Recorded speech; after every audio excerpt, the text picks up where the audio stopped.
நிறைய பேர் நம்மளோட லைஃப்பில் ரொம்ப ஈஸியாக சொல்லிடுவாங்க, இழந்ததை எண்ணி என்றைக்குமே வருத்தப்படாத அப்படின்னு. ஸோ அதை இழந்தவங்களுக்கு மட்டும்தான் அந்த வலி எந்த அளவுக்கு கொடூரமாக இருக்கும். அதை விட ஒரு விஷயம் நீங்கள் இழக்கிறீங்க அப்படின்னா அந்த விஷயம் உங்களுக்கு எவ்வளோ இம்பார்ட்டண்ட் அப்படின்றது உங்களுக்கு மட்டும்தான் தெரியும். நம்மளோட வாழ்க்கையில் நிறைய விஷயங்கள் வரும் போகும்.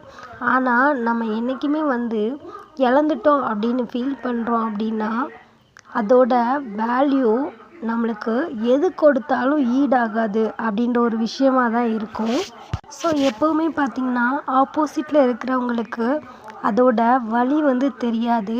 ஸோ அவங்களோட லைஃப்பில் அவங்களுக்கு முக்கியமான ஒரு விஷயத்த அவங்க இழக்கும்போது தான் அந்த வலி எந்த அளவுக்கு ஆழமாகவும் ரொம்ப கொடூரமாகவும் தென் அவங்க லைஃப்பில் எவ்வளோ தான் அவங்களுக்கு நிறையா விஷயங்கள் கிடைச்சாலும் அதுக்கு ஈக்குவலாக ஆகாது.